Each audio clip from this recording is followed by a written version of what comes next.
നിലമ്പൂരിൽ പന്നിക്കണിയിൽ നിന്ന് ഷോക്കേറ്റ് വിദ്യാർത്ഥി മരിച്ച സംഭവത്തിൽ വലിയ പ്രതിഷേധമുയരുന്നു. വനമന്ത്രിക്കെതിരെ കോഴിക്കോട് ഗസ്റ്റ് ഹൗസിന് മുമ്പിലാണ് പ്രതിഷേധം നടക്കുന്നത്. അതേസമയം തന്നെ ഇപ്പോൾ കുട്ടിയുടെ സംസ്കാര ചടങ്ങുകൾ നിലമ്പൂരിൽ വഴിക്കടവിൽ പുരോഗമിക്കുകയാണ്. അവിടെ നിന്ന് തത്സമയ ദൃശ്യങ്ങളാണ് ഇപ്പോൾ മാതൃഭൂമി ന്യൂസിലൂടെ പ്രേക്ഷകർ കാണുന്നത്. അത്യന്തം സങ്കടകരമായ സാഹചര്യമാണ്. സമാനമായി എത്രയെത്ര ദുരന്തങ്ങൾ നമ്മൾ ഈ മലയോര മേഖലയിൽ കണ്ടതാണ്. അതിൻ്റെ തുടർച്ചയായി ഇപ്പോഴത്തെ 15 വയസ്സ് മാത്രം പ്രായമുള്ളൊരു കുട്ടിയുടെ ജീവൻ നഷ്ടമാകുന്നു. പക്ഷേ ഇവിടെ അല്പം കൂടി ഗൗരവതരമായൊരു സാഹചര്യമുള്ളത്.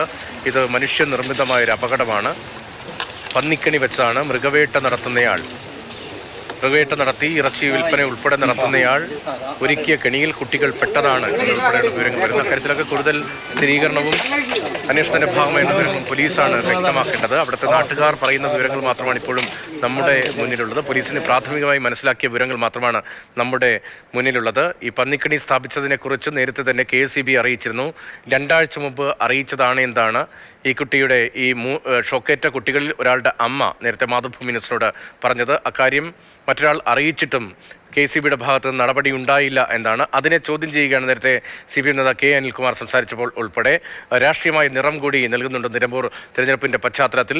15 വയസ്സുകാരനായ കുട്ടി ഷോക്കേറ്റ് മരിച്ച സംഭവത്തിൽ ഇപ്പോൾ വഴിക്കടവ് എന്നുള്ള തത്സമയ ദൃശ്യങ്ങളാണ് പ്രേക്ഷകർ കാണുന്നത്.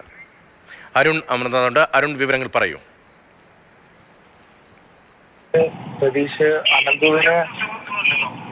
അനന്തുവിന് നാട് വിട നൽകുകയാണ്. അത്തരത്തിൽ ഒരു നാടിന്റെ നൊമ്പരം നമുക്ക് ഇവിടെ കാണാൻ സാധിക്കുന്നുണ്ട്.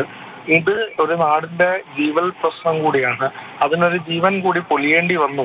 ഈ വഴിക്കടവുകാരുടെ അല്ലെങ്കിൽ ഈ ഒരു മേഖലയിലെ മാത്രമല്ല, നിലമ്പൂരിന്റെ ആകെ എടക്കര ആയിക്കോട്ടെ, കരുളായി ആയിക്കോട്ടെ, പോത്തുകല്ല്, പൂക്കോട്ടുംപാടം മേഖലകളിലൊക്കെ നിരവധിയായി നമ്മൾ ഇത്തരത്തിലുള്ള വാർത്ത മുന്നിലേക്ക് വരുന്നു. ഇത് ഒരു തെരഞ്ഞെടുപ്പ് കാലമാണ്. അപ്പോൾ അതിനൊരു രാഷ്ട്രീയ പ്രസക്തി കൂടി ലഭിക്കുന്നുണ്ട്. അത്തരത്തിൽ ആ വിഷയം ആള് ഏറ്റെടുക്കുന്നുണ്ട്. അത് ശാശ്വതമായി തന്നെ ഏറ്റെടുക്കണം എന്നുള്ള ഒരു ആവശ്യമാണ് നാട്ടുകാരുടെ മുന്നിൽ ഉള്ളത്. നാട്ടുകാർ ഈ ഒരു അവസരത്തിലും പറയുന്നത് എന്തായാലും അനന്തുവിൻ്റേത് ഒരു വൈകാരികമായ ഒരു ദൃശ്യങ്ങളായിരുന്നു നമുക്കിവിടെ കാണാൻ സാധിച്ചത്. അത്തരത്തിൽ നിലവിളികൾ, ഈ കരച്ചിലുകൾ ഒരിക്കലും നമ്മുടെ ഒന്നും നിത്യജീവിതത്തിൽ ഇത്തരം കാഴ്ചകൾ നമ്മൾ കാണേണ്ടി വരരുതേ എന്ന് നമ്മൾ ആവർത്തിച്ച് പറയുന്നു. പക്ഷേ ഇത്തരം ദൗർഭാഗ്യകരമായ സംഭവങ്ങൾ ആവർത്തിക്കപ്പെടുന്നു. അതിന് ഒരു കാരണമുണ്ടാകുന്നു, അല്ലെങ്കിൽ അതിന് സംവിധാനങ്ങളുടെ പോരായ്മ ഉണ്ടാകുന്നു എന്നുള്ള യാഥാർത്ഥ്യങ്ങളൊക്കെ അവിടെ വരുമ്പോഴാണ് ഈ പ്രശ്നത്തിന്റെ ആഴവും അതിന്റെ വ്യാപ്തിയും ഒക്കെ അത് പരിഹരിക്കപ്പെടേണ്ടതാണ്, അത് നികത്തപ്പെടേണ്ടതാണ് എന്നുള്ളത് ആവർത്തിച്ച് പറയേണ്ടി വരുന്നത്. ഇന്നലെ വൈകിട്ട് വരെ അത്തരത്തിൽ ജീവിതം ആസ്വദിച്ച് കൂട്ടുകാരോടൊപ്പം നല്ല നിമിഷങ്ങൾ പങ്കിടുന്നതിനിടെയാണ് ഇത്തരത്തിലൊരു ദാരുണ സംഭവം ഉണ്ടാകുന്നത്. അതിന് പിന്നാലെ സ്കൂളുകളിലെയൊക്കെ വൈകാരിക നിമിഷങ്ങൾ, ടീച്ചർമാരുടെയൊക്കെ വാക്കുകൾ ഒരു നാടിന്റെ കറുത്ത അധ്യായമായി എക്കാലത്തും അനന്തു ഉണ്ടാകും. അത് ഒരു പാഠം കൂടിയാണ് അധികൃതർക്ക് മുന്നിലുള്ളത്. ഇനി എങ്കിലും തിരുത്തേണ്ടത് തിരുത്തുക, അല്ലെങ്കിൽ നികത്തേണ്ടത് നികത്തുക, പരസ്പരം പഴിചാരാതെ പ്രത്യാരോപണങ്ങളില്ലാതെ പരിഹാരം എന്നുള്ളൊരു കാര്യത്തിലേക്ക് കടക്കുക. അതും ഇത്തരം ഒരു ജീവൻ പൊലിയേണ്ടി വരുമ്പോൾ തന്നെ നമുക്ക് ഇങ്ങനെ ആവർത്തിച്ച് പറയേണ്ടി വരുന്നു. അതെല്ലാത്തപ്പോഴും പറയുന്നുണ്ട്, ഈ നാട്ടുകാർ പറയുന്നുണ്ട്, പക്ഷെ കേൾക്കേണ്ടവർ കേൾക്കുന്നില്ല.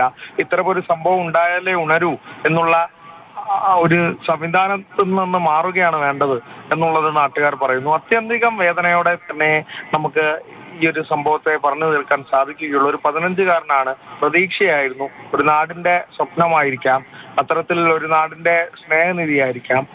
അങ്ങനെ ഒരു 15-കാരനെ നഷ്ടപ്പെടുമ്പോൾ അതിന്റെ ആഘാതം വലുതാണ്. ആ കുടുംബത്തിന് ആഘാതമാണ് ആ നാടിനും കേരളത്തിനാകെയും. ഈ 15 വയസ്സുകാരന്റെ ജീവൻ നഷ്ടമായ വാർത്ത വന്നതിന് പിന്നാലെ ഉണ്ടായത്. നിലമ്പൂരിൽ നിന്നുള്ള വിവരങ്ങളാണ്. അരുൺ അമൃതനാഥ് വഴിക്കടവിൽ നിന്നാണ് ആ വിവരങ്ങൾ നൽകിക്കൊണ്ടിരിക്കുന്നത്. തിരികെ